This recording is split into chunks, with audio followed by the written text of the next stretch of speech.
The state of Oregon is in the grip of reefer madness. There's no need for this. It is about recreational use. It is about getting high. I just like to smoke weed. Are you smoking today? Yeah. If passed, it would be a radical change of course in the war on drugs. Some call it a retreat. And I don't know how we got to this point. We've made such progress on drug prevention. Why would we want to get to a place where we're now promoting and advertising and marketing drugs? To others, it's smarter strategy. Treating marijuana use as a crime in Oregon has failed. So far, 2 states, Colorado and Washington, have legalized pot.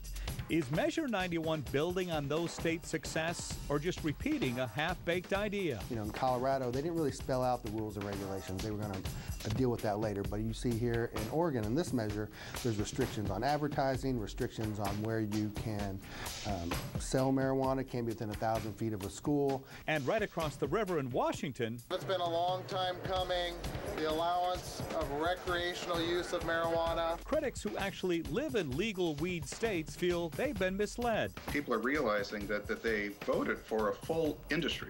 I mean, industry in terms of, quote, big marijuana. Only time will tell if those states made the right call on cannabis. So the question for Oregon, what's the rush? We can do better. KATU checked with 2 legal heavyweights in Oregon. Mark McDonald, former senior deputy DA for Multnomah County, and former Oregon Supreme Court Justice Bill Riggs, who has always voted against legalizing weed until now. Let's say you're concerned about children or gateway drug issues or things like that. This measure covers those things, and quite effectively. Both agree legal pot is inevitable, but not on whether Measure 91 measures up to what's best for Oregonians now. The exceptions are so large that regulation will be meaningless. The product is going to get turned into things no one could have imagined. And that's what has some moms concerned. Cannabis that looks like candy to kids. Do you want Fruity Pebbles look-alike cereals? Do you want lollipops and cotton candy and ice cream and soda? Other moms aren't so worried. This is what edibles will look like. They will be tested, they will be labeled, they will only be sold to adults. If passed, Measure 91 would legalize recreational marijuana for adults 21 and older, allow the possession of 8 ounces of dried marijuana and up to 4 plants, and it would put the Oregon Liquor Control Commission in charge of regulating pot sales. The latest exclusive KATU Survey USA poll shows Measure 91 leading by 11 points. 48% will vote for legalized marijuana, 37% will not, 15% are undecided. Younger voters could be the ones who will decide if this measure will puff, pass. So where better to discuss this important issue than a college campus? Right now, KATU and PSU convenes to debate Measure 91.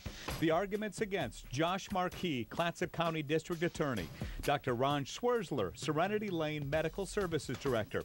The arguments for: INGE FRYKLUND, former prosecutor; Richard Harris, former Director of Oregon Addictions and Mental Health Services. Asking the questions: Noelle Crombie, reporter for The Oregonian; Colleen Leary, Associate News Editor for the Portland State Vanguard; and Aaron Mesh, reporter for Willamette Week. We welcome you to Portland State University's Lincoln Hall Theater in downtown Portland for this very important town hall. Oregon's Great Pot Debate starts now. And good evening, everybody. Welcome to Lincoln Hall Theater on the campus of Portland State University. I'm Steve Dunn, and of course we're here for Oregon's Great Pot Debate. You have met our panelists, you've met our journalists already, so we're going to leap right into the program tonight. We're going to begin with the first question from Noelle Crombie from the Oregonian. Who will be answering your first question, Noelle? Mr. Harris. Good evening. Mr. Harris, my first question is, Oregon was the first state to decriminalize possession of small amounts of marijuana. The state has a robust medical marijuana program that allows sick people to grow their own cannabis or walk into a regulated shop to buy it. Why is it necessary to legalize marijuana now? This measure is really about trying to end the criminalization of marijuana after a long history of having it illegal. This idea is that a lot of people can use marijuana without any negative effects, and right now they have to go to the illegal market, the criminal market, to buy that marijuana. Marijuana is the most commonly used illicit drug in the United States and in Oregon as well. And so this has bred a large industry of illegal and criminal activities where the funds funnel into criminal enterprises, and we see no benefits here. This measure substitutes regulation, and in this case regulation means that a public health approach where we regulate the sale and the processing, we educate, we provide prevention programs, and we provide treatment resources. And all this is done with the current funding that's going into criminal enterprise right now. So it's really time to shift to a more productive and more effective way to manage the use of marijuana by so many people. Regulate it and tax it. Josh Marquis and Dr. SCHWERZLER, you have 90 seconds to rebut that. Gentlemen? Well, let me respond to Mr. Harris says it's a regulation. Read IP 50, I'm sorry, it's now called Measure 91. There's nothing in there about how the things are going to be packaged like you've seen. There's nothing that says how it can be marketed. There's nothing that says how many hundreds of stores there can be in Portland. And in fact, it's a two-pronged thing. One is, has the OLCC, which has done such a great job of keeping alcohol out of the hands of teenagers, will regulate marijuana for commercial sale, but then completely unregulated and untaxed, people will be able to have 8 ounces of marijuana, which is about 400 joints. We actually rolled it to find out. A pound of edibles, an ounce of hash oil, 72 ounces of cannabis liquid, which I never even heard of, and each household can grow 4 plants. That's not regulated, and that's not taxed. We go to the next question now. Aaron Mesh from Willamette Week, and who will be answering your question, Aaron? I'm going to start with Mr. Marquis. Since the legalization of recreational weed in Colorado and Washington, early reports suggest that drugged driving is up, but traffic fatalities are down. How is the legalization of marijuana here, if it happens, going to affect patrols and traffic enforcement? I don't know. Colorado's probably the best example because they've been having it longer. The district attorney of Denver is a friend of mine named Mitch Morrissey. Although traffic fatalities have been falling in Colorado for about 7 years, you know, the causation versus correlation, we're not sure. But we do know one thing in Colorado. The number of people testing positive for THC and fatal accidents is up 100%. Marijuana is very difficult to measure, and one of the things Measure 91 doesn't have, like Washington does, is a presumptive level. And THC has some very peculiar qualities that make it very difficult to determine for law enforcement if somebody's intoxicated. Inge and Richard, you have... An important thing to remember is that people are driving right now in Oregon while they're high, and the state police are dealing with it. And remember, the statute in Oregon is driving while impaired, and the police normally determine this if people are speeding, if they're weaving in and out of traffic, pulled over, field sobriety test. It's actually not that difficult to be determining whether somebody is impaired. In fact, if the state police were having a huge problem determining this, I would expect them to be clamoring for legalization so that there would be the research and the setting of a particular standard. But this doesn't seem to be the case. And also remember that one of the problems with people driving right now on pot, out of an illegal market, there is no potency or purity labeling. People don't know what they're ingesting before they drive. You know, you go into one of our microbreweries, check the menu, alcohol by volume. I know what I'm having and whether I'm safe to drive. So the whole concept of a designated driver has grown out of a legal regime. And who knows, the concept of a designated non-smoker may well come up after this law is passed. So under Measure 91, with a regulated regime, there is going to be labeling so that people know exactly what they're buying. Potency, purity. And of course, labeled under OLCC regulations to be issued, with packaging, no advertising, people know what they're getting into. Colleen Leary from PSU Vanguard, you have the next question. Who will be answering your question? This first question is for Ms. FRYKLUND. In 2012, Oregonians voted against Measure 80, also called the Oregon Cannabis Tax Initiative, with a vote of 46 in favor and 53% opposed. What is different about Measure 91 as compared to Measure 80? Is this a more worthwhile measure to pass than a 2012 initiative, and why? Let me start out with a spoiler comment here. The people who are supporting Measure 91 are not pro-pot. We are pro-regulation. And you can't regulate something that's illegal. Have you ever heard anybody say we need to do a better job of regulating murder? Of course not. So we are for legalization because it's a predicate to being able to regulate something. And I think it's probably fair to say that the initiative 2 years ago was more pro-pot. The drafters have also learned a lot from the experience in Colorado and Washington. And at 36 pages, and I hope everybody will download it and read it from yeson91.com, and look at all the provisions in here. So this is a much more regulation control focused measure than the one 2 years ago, which is why we've got so much more support, such as former Supreme Court Justice Riggs, Chris Olson, who used to be the chief federal prosecutor here. And we've also heard from other people, such as the sheriff in King County at Seattle, says this is a very good and well-drafted ordinance. Also remember that an ordinance, a regulatory system, can be tweaked as necessary. Once you've got the system in place, we can adjust. Okay, I want to jump over the other side, give you guys a chance to rebut if you'd like. I'll start. He'll finish. The big difference is $5 million. 80 to 90% of the money on the yes side is coming from billionaires outside of Oregon. They just happen to be progressive liberal billionaires instead of right-wing billionaires. And the fact of the matter is this will be about big marijuana. If you don't think that there aren't people wanting to make a lot of money off this, you're wrong. Yeah, this is about pro-marijuana in my opinion too. You mentioned the fact of safety. This is not a safe drug. It may not be lethal, but it's certainly not a safe drug. I see people in front of me every day that are addicted to marijuana, and their lives have been ruined. The families have been broken. The families have been in destruction because of the patient's use, and it's not a safe drug at all. I want to mention the fact that the packaging. You open the packages, you can't tell a gummy bear that you buy in the store now from a gummy bear that's sprayed with marijuana. We want to get, I'll tell you, you guys are lucky to be here tonight, but there's some folks who couldn't make it, but they can still weigh in and ask a question. We do that through our social media desk, and KATU Steve Benham is standing by there, and it's Steve, the hashtag Your Voice, Your Future is the place to go? Yes, whether you're in the audience, watching us on the live stream or TV, tweet us your questions for our panelists using the hashtag Your Voice, Your Future.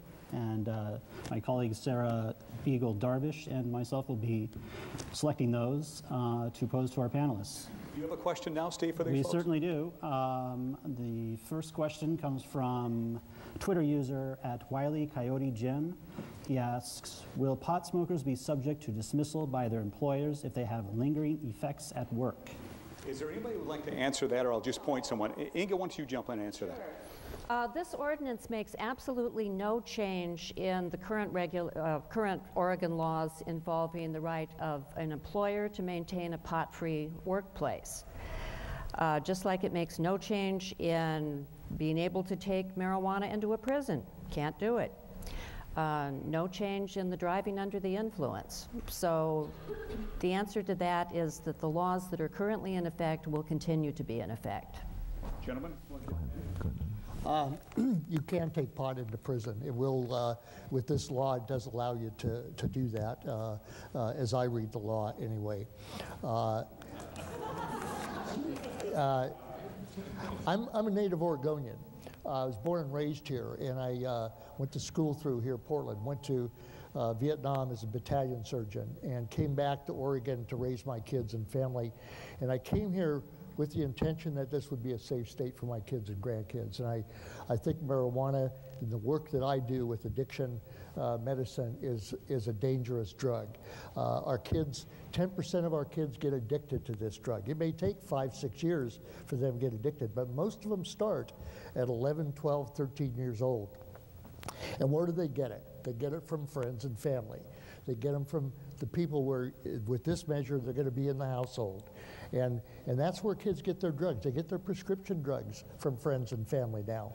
And that's a major issue in our state. And we don't need another substance out there for our kids to use. We need a better control. Thank you very much. I want to take a moment now. We went to social media. Now we're going to the audience. We have some of the audience with a question. Go ahead, sir. Sir, I'm Roy from Milwaukee. I'd like to ask the pro people, what is the big hurry? Why can't we do what the legislators wanted to do several months ago and hold off and see what Washington and Colorado was going to do with it and implement 1531 in its full strength if we can get past this vote? What is the hurry? What are we doing this for? Why can't we wait until we see what happens down the road? What's the rush is the question. Who wants to take that? Marijuana has been illegal since 1935. And the war on marijuana started out as one of President Nixon's political campaigns in 1970. So we've had this war on drugs going on, especially war on marijuana, for 77 years now. And during that time, marijuana has become widely available. Kids get their hands on it at playgrounds. In my informal survey of my step-grandsons and other high school students, yeah, it's real easy to get. But what kids are getting is of unknown purity, potency, pesticide contamination. The supply chain is entirely in the hands of criminals, maybe going back to some Mexican cartel. And of course, all the profits go there. And so the adults in this community have essentially closed their eyes to this and said, we won't make any decisions, we'll leave it all up to the criminals, and then after the harm occurs, then we'll arrest somebody. This has been going on for 70 years. I think it's unconscionable that we carry this on any further. It's time for a different approach. And that's why regulation is a way that the adults in the community can get a grip on what's going on, gaining control and protecting our children. Josh, you look like you're ready to jump out of your seat over there, so feel free to respond. Well, you used to be able to smoke on planes too, but times have changed, and it's frankly also been 25 years since INGE's been a prosecutor and never in Oregon. This is not Illinois in 1989. This is not Louisiana in 1960. We decriminalized marijuana 40 years ago in this state so that people would not have criminal records. The yes people put out ads that are frankly, in a technical legal term, lies. They say that 10,000, 12,000 people are arrested. No, they're not. They get a cite. If anybody's gotten a speeding ticket, it's uncomfortable, unpleasant. It's not a free ride in a police car. So this idea that, and I agree, read Measure 91, see where the careful regulation is. It's not. It is radically different than Washington, and the question asked by the gentleman is absolutely right. What is the bleeding hurry? I mean, is anybody really desperate to get marijuana that can't find it? Medical marijuana, by the way, will be utterly unaffected by this. There will be no change if Measure 91 passes or fails. We go back to our good friends, the Oregonian, Noel Crombie. You have another question? Who's it going to? This is a question for Josh Marquis. So police in Oregon cited an estimated 10,000 people for possession of small amounts of marijuana in 2012. In your opinion, is that a worthwhile expenditure of resources? Well, considering how most of them happen, if you read Measure 91, you'll find that it also makes it an infraction to use marijuana in public. Guess how most of those people got cited? Because 150 of them got cited in my county. I talked to the cops. I said, when do you cite people for marijuana? And they said, basically when they blow smoke in my face, literally. So when you're talking about, I mean, that would be like saying, is it worth enforcing the speeding laws? I mean, it takes up, hours and hours of time. What are you really getting? Yeah, considering what the harm that's done versus what the amount of time that's spent, I think it's reasonable. I mean, we were ahead of the rest of the country 40 years ago. We've developed a rational policy in Oregon. We don't destroy people's lives for possession of 27 grams or less of marijuana. And marijuana is now costs like $200 to $600 an ounce. It's sold by the gram in Colorado. So, this is, frankly, Measure 91 is a solution in search of a problem. Richard, Inge, you want to take this one? Yes. Josh, I think it's unfortunate that you've chosen to minimize the effect that an arrest or a citation has on somebody, a young person particularly, and 99,000 people in the last 10 years in Oregon have been arrested or cited. That's not an insignificant problem. In fact, in the days that I was at Central City Concern, I knew a lot of people who had been in prison for various kinds of drug use and selling drugs. And a record follows you everywhere. It keeps you out of housing. It keeps you from getting loans. It keeps you from getting jobs. These are all real things. And I find it a little incredible that you would minimize this to say this doesn't really matter. It's like getting it's not like getting a traffic ticket. Would you let me finish it? So it is a serious thing. People don't want those things on their record, and it has consequences to that. In this country, since pot was declared a dangerous drug and the prohibition started, there have been millions of people whose lives have been disrupted simply because they smoke marijuana. It's time to stop doing that. It's an unfortunate situation that's completely unnecessary. This Measure 91 actually provides for criminal penalties for people who sell to kids, but it decriminalizes or it makes legal the use by adults, which is a fair way to do it. Okay, we move on now to Willamette Week, and Aaron Mesh, your next question. Who will be answering this one, Aaron? Mr. Harris, this question's for you. So Measure 91 doesn't just legalize marijuana, it also taxes it.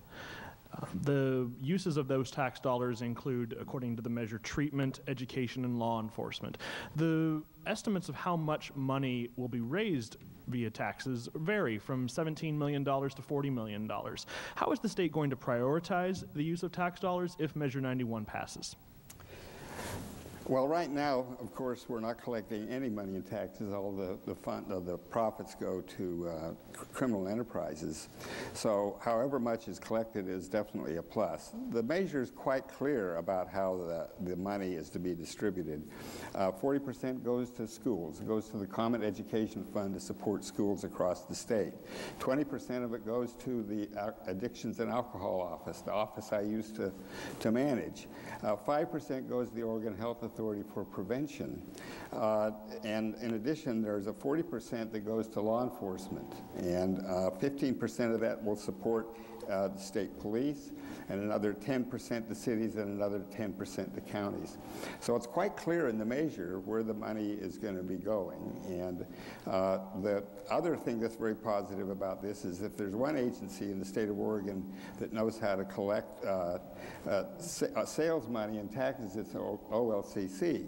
So it's actually using the most competent agency in the state to operate, to certify, to do the labeling, to control the advertising, in fact, to regulate the producers and the processors and the sale.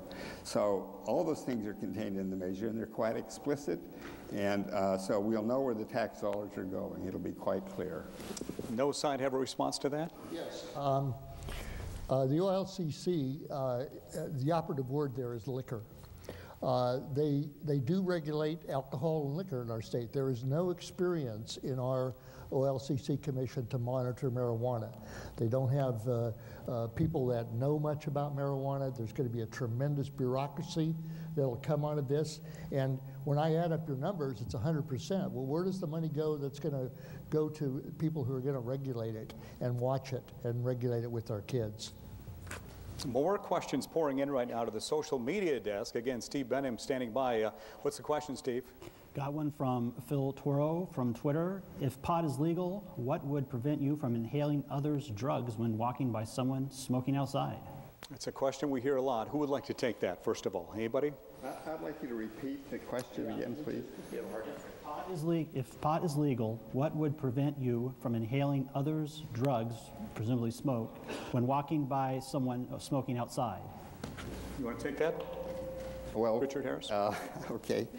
Under this measure, it's still illegal to smoke in public places. So the only place you can consume marijuana is in your home. That's the same regulation that's in Colorado and the same regulation that's in Washington.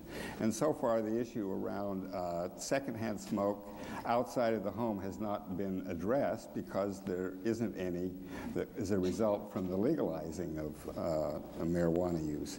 So I'm not sure what people have in mind here, that there will be thousands of individuals out on the street smoking. Most of the studies done in the countries where pot has been legalized, Portugal, Uruguay, Switzerland, the Netherlands, and the 2 other states, haven't shown that there's a big increase in the number of people using pot simply because it's regulated now.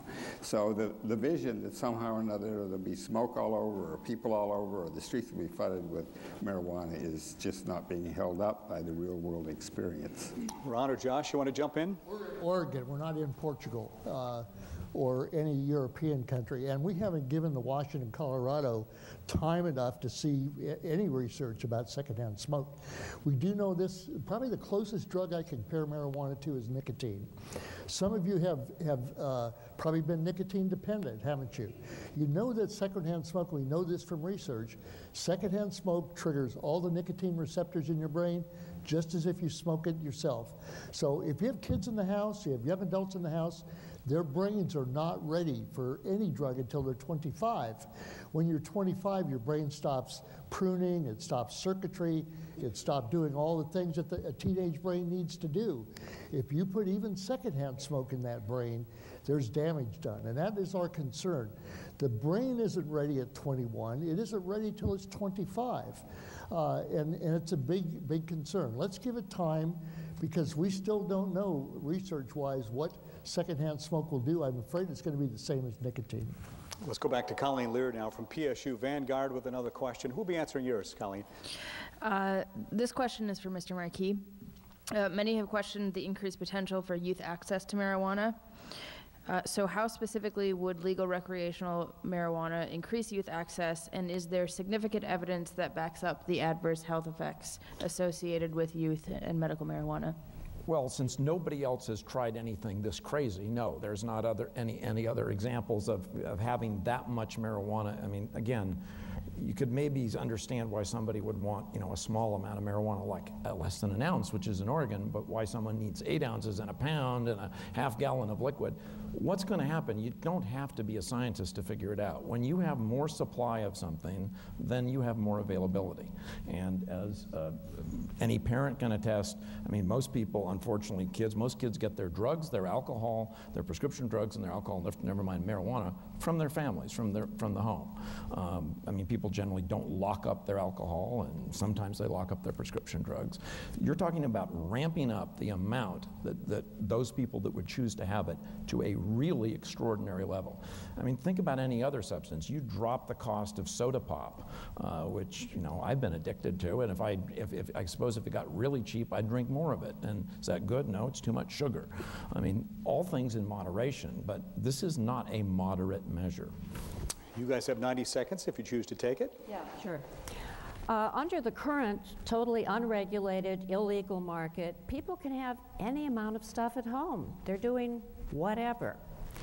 This regulation under Measure 91 would put some sort of limits on what people are having in their homes. Does anybody out here have a wine cellar? You know, do you have more than one bottle of wine at home? Yeah, but you're not going to drink it all at once.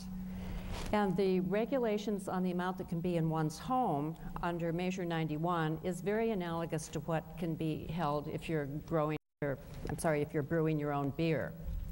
Another point to add about this concept of available, wine and beer are widely available geographically, in the sense that you can walk into any grocery store and you can buy wine or beer. So it's available, but is it available to kids?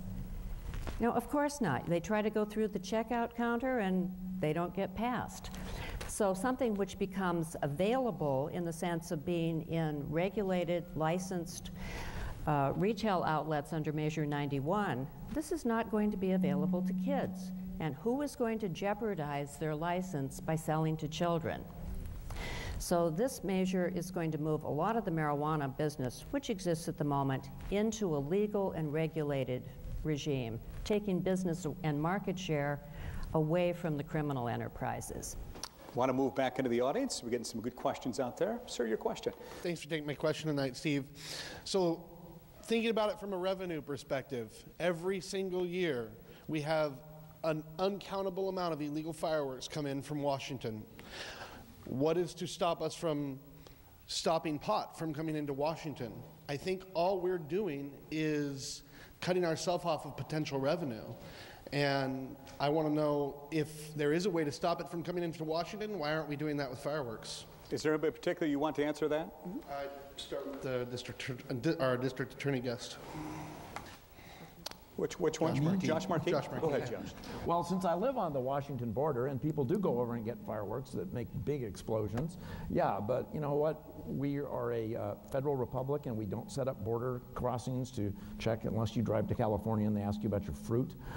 So no, there is no real way to regulate how much fireworks come in, and there's not any, I'm sure right now that there's a healthy intercourse of marijuana coming back and forth across the Oregon-Washington border. So I don't think you're going to be able to capture, I mean, this measure has a very low tax rate deliberately in order to keep I think the yes people will tell you this, so that they can compete with the, quote, black market cartels, which is frankly not, I mean, I'm a prosecutor now, not 30 years ago, and the cartels are in the heroin and the methamphetamine business. Frankly, marijuana is a lowball operation. They don't make much money, and we grow much better weed than they do in Mexico.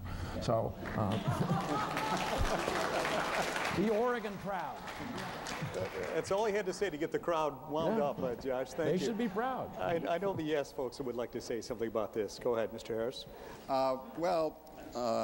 As to the price of marijuana, everybody understands it's gone up, but what's currently happening is that the illegal market is the market that people go to, and if you want to slow down the illegal market, which I think is the purpose of Measure 91, is to get this out of the hands of criminals who don't have your interest at heart, don't have your kids' interest at heart. What we're trying to do here is to price marijuana at the place where it will take away the demand in the illegal market. And so there's a very simple formula in Measure 91, which taxes the most potent part of the plant at $35 an ounce, and what taxes the less potent at $10 an ounce. All of that tax is done at the grow level. So it's a very simple way to control and manage. In Colorado and in Washington, the tax structures are very complicated.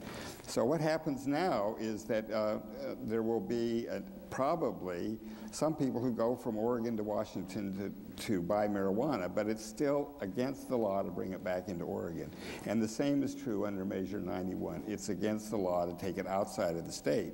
So although people may do it, they're breaking the law in order to transport it between states. So I don't think that's going to be much of a worry about it going back and forth. Noel Crombie from the Oregonian standing by with another question. Go ahead, Noel. This is a question for INGE FRYKLUND. So Colorado has seen some high-profile disasters when it comes to people ingesting marijuana-infused products or overdosing on them. My question is, what standards will Oregon implement to protect consumers? Well, excuse me. First of all, I would take issue with the statement that there have been some disasters. Like one statistic I've heard is 285% increase in emergency room visits, which turned out to be the difference, a jump from 5 people to 18 people. Now, as one of my college professors said, you know, all done without mirrors or statistics. You've got to be careful about how you're using the numbers. The information coming out of Colorado and also out of Washington State, according to the Brookings Institution, independent studies of these, is that it's working fairly well. Revenues are up in both. Teen use is either flat or down. Highway fatalities, according to the Colorado Department of Transportation, are at an all-time low. So none of these horribles, the sky really doesn't seem to be falling. And we think that under Measure 91, we do not expect any sort of disasters happening. Instead, we see the situation as improving, because instead of a widespread, totally uncontrolled, illegal market, we will now have regulation. And it will be possible to have products labeled, child-proof containers, dosage limits, no advertising, so that people know exactly what they're getting into. So I expect success. Josh, you're writing furiously over there. You folks want to respond to this? You or the doctor? I'd like to concentrate on those edibles.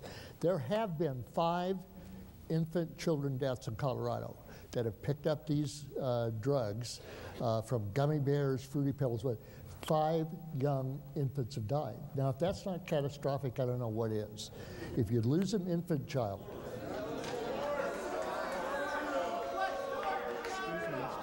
huh? Yeah, it is. Hold on. Let him just finish, okay? Go ahead. Let me finish.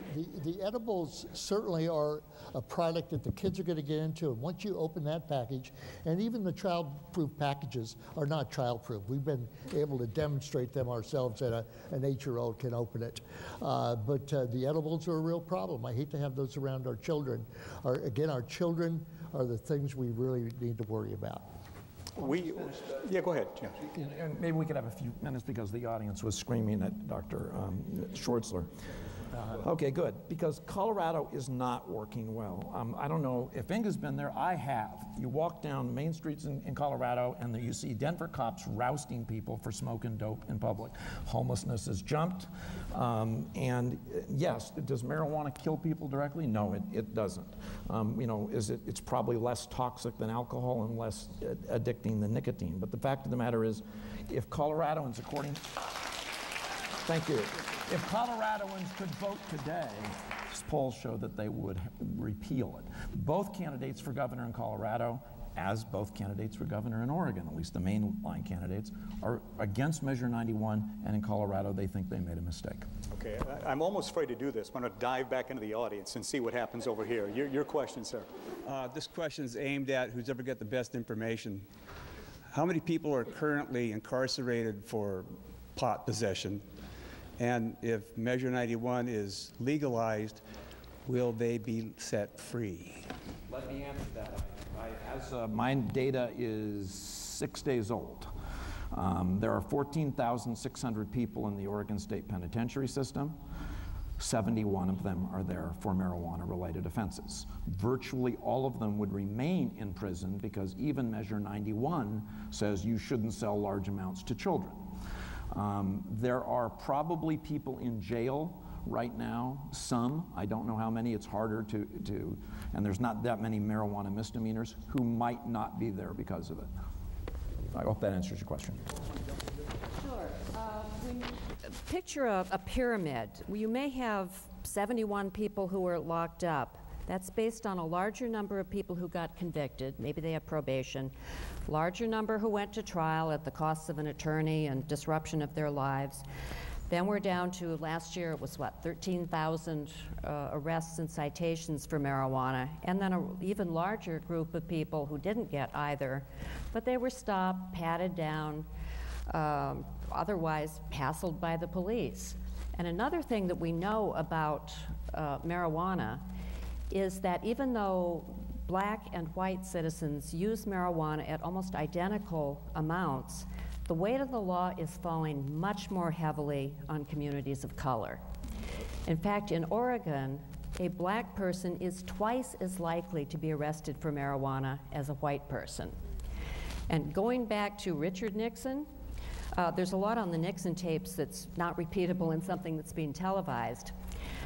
But you know, he put marijuana on Schedule 1 against the advice of a scientific commission, saying, we are going to come down on marijuana. And you know, it's a black thing, but we can't actually say that. And sure enough, that is exactly what's come to pass. So there is a lot of damage.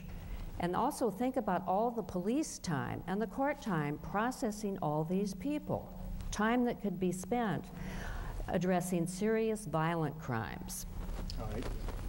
Aaron Mesh from Willamette Week. Your next question, sir.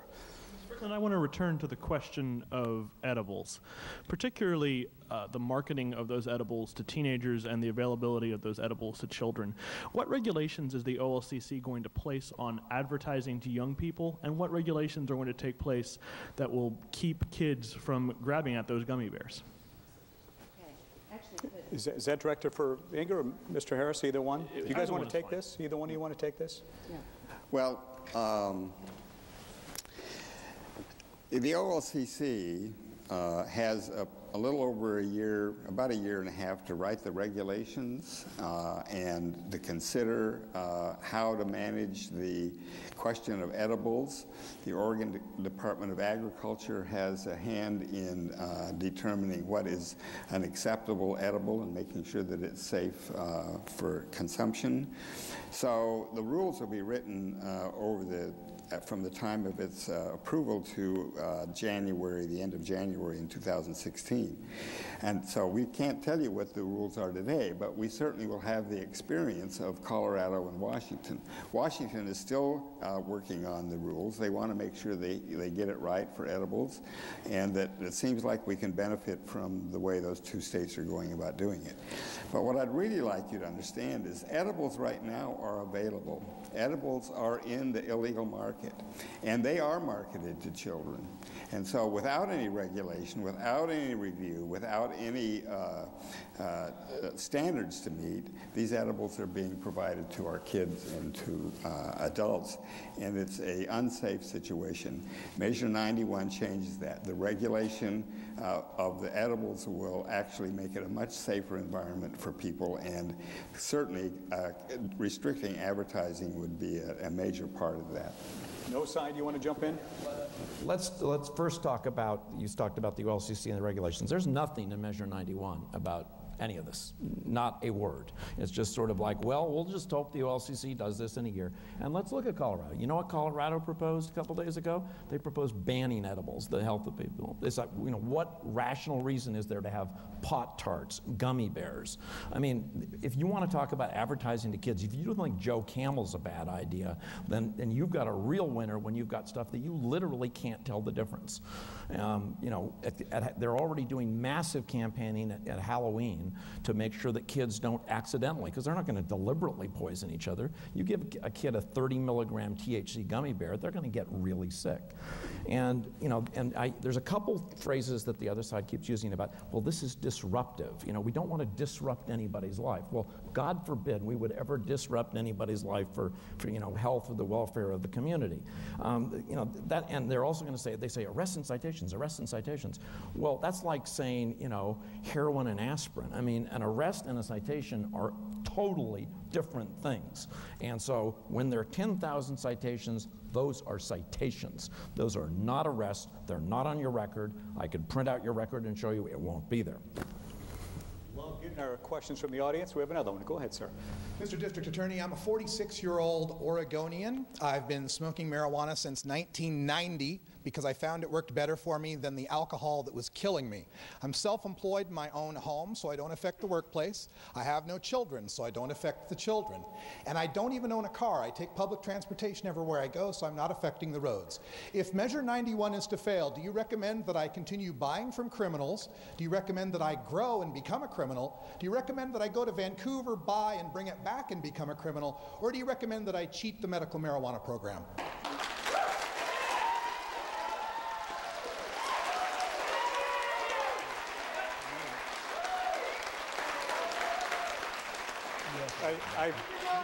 I promise you they're not cutting into your time, Josh. Go ahead if you'd like to respond. I'm going to let a doctor answer Mr. Belleville's question. All right, go ahead, doctor.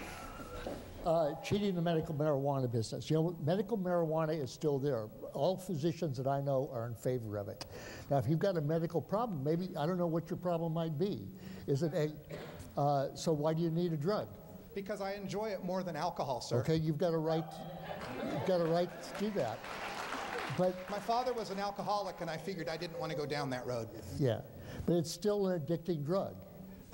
Maybe you're one of these patients who won't get addicted, but 10% of the population will, but you're part of that won't get addicted. And I can't speak for you or for those people, but what I do speak for is those that can get damaged genetically and environmentally. So the 91% of us who don't have a problem should continue to support a criminal market.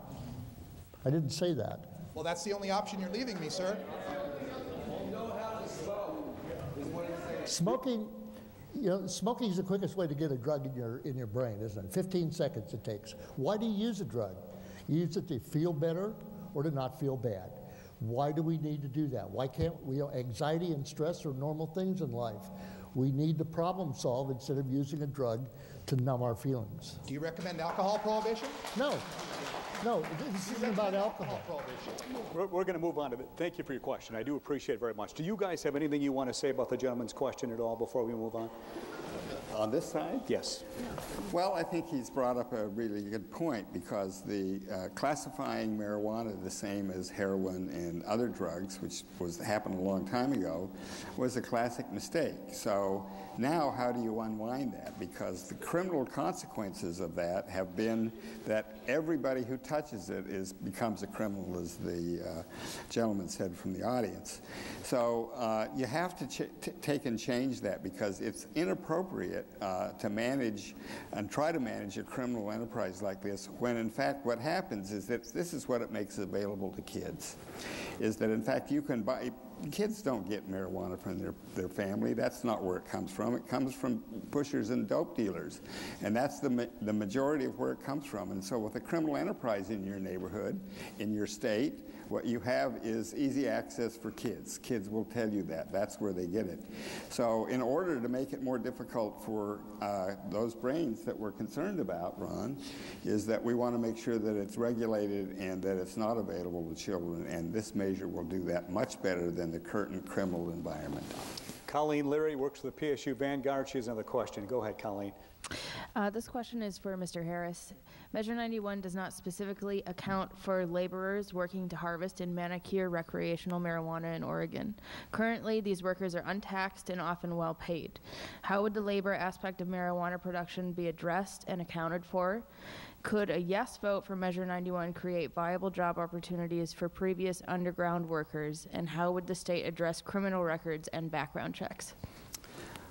Well, that's a really interesting question. It's not one that I think we anticipated in any way, but it certainly points to the bigger problem of what happens to illegal marijuana in Oregon.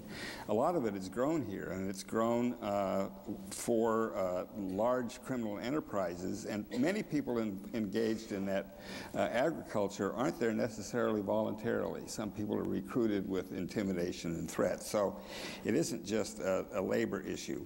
But what will happen is that the Oregon Department of Agriculture, which will specify what are the requirements for the agriculture of marijuana, will regulate the place, the time where it is to be grown, and yes, it will create jobs. It'll create jobs in the retail end of it. It'll create jobs in these are all legal jobs. They'll create jobs in the processing of marijuana, and they'll create jobs in the agriculture of marijuana, instead of illegalizing or criminalizing people so they can't get jobs. So it sounds to me like it's a much better thing to regulate and to manage and use this in a productive way that helps all kinds of people, jobs as well. Doctor, do we have 10 seconds left? Go ahead. You can take that 10.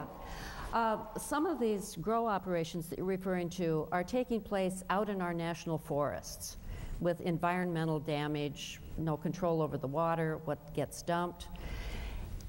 It's grown out there because it's illegal. I mean, nobody's growing corn out in the middle of a forest. So this brings it back into a legal, taxed, controlled environment. Okay, got to cut you off there. Gentlemen, you have... $200 a pound off of corn either. I mean, there's a reason you grow marijuana. It's a cash crop, and it will continue to be. To answer the question, excuse me, if I could answer. I'm on a time, you're not. The answer to your question is, yeah, I suppose if you legalized it, you could, there might be opportunities for more jobs. I mean, you could say that about just about legalizing anything. One of the more interesting consequences, by the way, the other side constantly says criminal consequences, criminal consequences. That means is that you have a criminal record, presumably one that an employer could look at. If you're convicted of less than an ounce, twice, 3, 4 times, you don't have a criminal record. If you're, I know Portland has a ban the box thing, but even they can maybe ask a question eventually, have you ever been arrested? The answer is no, even on your fourth less than an ounce. If it's more than an ounce, yes. So there are not criminal consequences unless you're possessing a lot. The more interesting part of your question is, what will, if 91 passes, what will it do to the medical marijuana community? If marijuana is selling for $10, $15, $25 a gram, why wouldn't people who can grow it for commercial? And there's a lot of people in the medical marijuana community, again, that'll be unaffected theoretically by the passage legally, who are very concerned that their supply of marijuana is going to be severely affected. The social media folks are watching this with great interest. Again, Steve Benham, you have some more questions? Go ahead. Den Broncos fan 71 tweeted us using the hashtag #YourVoiceYourFuture the following: if legalized, up to 4 plants can be grown at home. Can I grow them in my backyard vegetable garden? There you go. Who wants to take that one? Can you grow it in the vegetable garden? Anybody want to jump on that? Josh? Yes. That's the answer. If the question is, can you grow it in your vegetable, if it passes, you can grow it anywhere you want, if it passes. Would you like to rebut that, or should we? I think the real answer to that is it's the measure empowers the OLCC to make all kinds of rules and regulations about where it can be grown, and in consultation with the Department of Agriculture. So right now, people grow it all over the place and on public lands and everything, so that the whole idea here is to make sure that it's grown in the right climate, the right place, and if it's home grow, there'll be regulations about that as well. And I believe, I'm not absolutely certain of this, but I think that the measure makes reference to making sure that the grow is out of sight of neighbors. Okay, we're going to move on to the audience now. Another question. Go ahead, sir. Mr. District Attorney, I'm from Jackson County, and earlier you said there's no cartels operating in marijuana. The Jackson County Sheriff's Department actually got in a shootout with 7 cartel members in the area I live in, which is a rural area. Secondly, under the current medical marijuana program, there's conditions that you can treat with marijuana that aren't legally available to treat with. Personally, I suffer from asthma. I can treat myself with marijuana and not have exercise-induced asthma, which has been proven in Donald Tashkin's survey. He's a professor of pulmonary research from UCLA. Under this current law, if it doesn't pass, I'm supposed to still criminalize myself by buying marijuana. Do you support that system, that someone treating themselves from a basic condition using marijuana, I'm a criminal. I'm a student here. I'm trying to do things right, but under the current law, I'm a criminal, no matter if it's going to jail or a citation. I think I got your question. I want to have Dr. Schwertzler respond about whether you should smoke marijuana to cure asthma. Other ways to treat yourself, but just by smoking. The edibles help, and just getting THC into your system. The smoking process itself is dangerous, isn't it? You shouldn't be smoking anything if you have asthma. Yes, it is. But there is using THC at times. You do. There's been surveys that have stopped exercise-induced asthma by smoking marijuana. Well, I'd like so you can go on and look at Donald Tashkin's surveys and his reports, because it's not just BS. It's happened. There's been people having asthma attacks, and it's done. You guys have anything else to say about this? No. It's not on the medical card. So currently you cannot use medical marijuana to treat asthma, but it has been proven to work. We are for not 80% of people. We are not against medical marijuana. The law is there. I'm a criminal still because of the laws. It's not, you can't treat asthma. I'm a criminal still. Okay, we're going to move on to the yes side over here. You guys have something to say about this? Yeah, just one of the points about the illegality and the medical marijuana in different states. Every state has a different set of rules on this. So we have legislators, rather than doctors, in the business of making these decisions. Some states you have to smoke, other states you can't smoke. And legislators making decisions about individual problems, such as you have. If the substance were legal and regulated, you wouldn't have to be a criminal. You would be able to do, smoke whatever is appropriate for you. So shifting under Measure 91 to a regulated environment, and also you're not going to have to deal with cartel members in order to get what you want. You could go to a licensed, regulated retail outlet, nice labeling, you know exactly what you're getting into. And things will come packaged in ways which is not going to be easily opened by children, not advertised, straightforward retail purchase by adults over 21.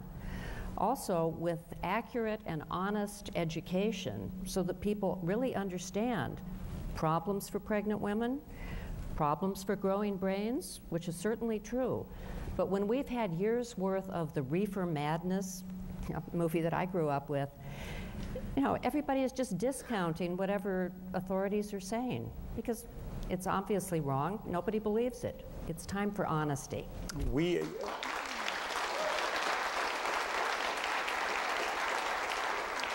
are at the, time flies when you're having fun, and we're at the part of the program where we get the final thoughts from these folks. You have 2 minutes each team to do that, and Josh and Dr. SCHWERZLER will begin with you. Go ahead, gentlemen. Well, I hope you know who Chuck Palahniuk is. He's a famous writer here in Portland. I just want to read you an essay he wrote called Fugitives and Refugees. Some of you may have read it. My first week living in Portland in 1980, I called my grandmother for her birthday. This is from a payphone on the Fred Meyer supermarket on Barber Boulevard, just downhill from my 2-bedroom apartment and stoner roommates. My grandmother and I talk until I have no quarters left and the operator cuts the line. This is mid-sentence, and I have no money to call and tell her what happened. Instead, I go home and fire up the bong. The big party bowl smokes like a bonfire of dope, and my roommates are in the kitchen cutting up a small block of hash. There's a knock on the door. It's the police. My grandmother is panicked. Portland's the big city, and she thinks I was mugged on the payphone. She calls the police and begs them to make sure I'm okay. It's impossible the cops don't smell our dope, but all they do is tell me to call home. After a scare like that, the party's over. That's basically the way law enforcement has treated marijuana in Oregon for the last 30 years. We have a minute left. Hold on, folks. We have a minute left. Dr. SCHWERZLER, you want to jump in there? Share with the audience my own history. I am in recovery myself for 20 years. Getting back from Vietnam, I was addicted to other substances. Marijuana was not one of them. However, I went into this business to help people to deal with drug issues. And every day I see young women and young men in front of me in my office that are addicted to this substance and other substances. And I have concern that if we legalize this drug, that we're going to have more and more problems rather than less.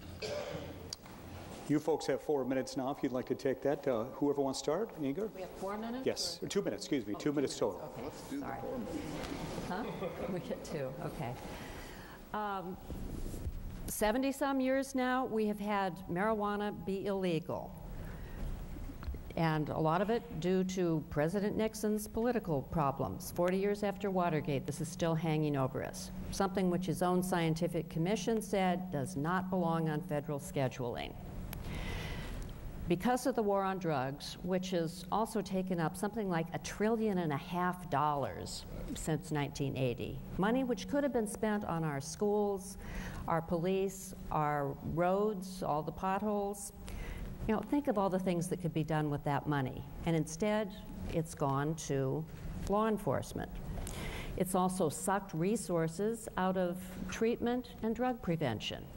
Instead, it's been viewed strictly as a criminal problem. Marijuana is widely available. I know the opponents have sometimes said, why would we add another substance when we've already got alcohol and cigarettes? We're not adding anything. It's with us. I think everybody knows how you can get a hold of it. But everything available now, you have to be a criminal to buy it. You're buying it from a criminal. You don't know what you're getting. And of course, all the proceeds go to the criminals, and there are cartels that go all the way back to Mexico. The damage here with misprioritizing how we're using our police. Washington State used to do 5,000 arrests per year. They're down to 120. It's like getting extra police officers on the street without having to pay more for them. Better use of resources. And something which we haven't really talked about with these cartels, which may go back to Mexico, if you've read in the papers about headless bodies piling up outside Mexico City from the drug wars. We, with our policies of prohibition, are inflicting some terrible damage on the producer countries, particularly Central America and Afghanistan. It's time for Measure 91. It is time. You're exactly right. We unfortunately ran out of time now, folks.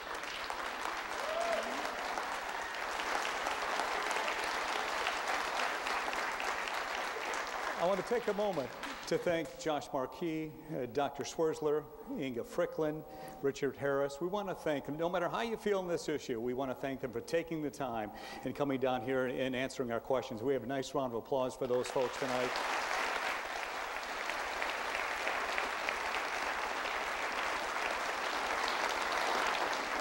Could not have done this without Aaron Mesh, Noel Crombie, and Colleen Leary, also fellow journalists tonight. They're working hard. We want to thank them as well tonight.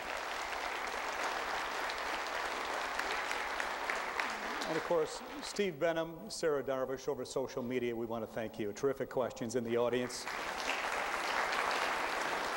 Do not forget, folks, this is Sunday morning, 9 to 10. We do Your Voice, Your Vote. This program will replace that. So if we took shots from the audience, you guys will be on there. We thank you very, very much for watching. Thank you for coming tonight. And good night, everybody, from Portland State University. License to Live Week, all this week at 6 p.m.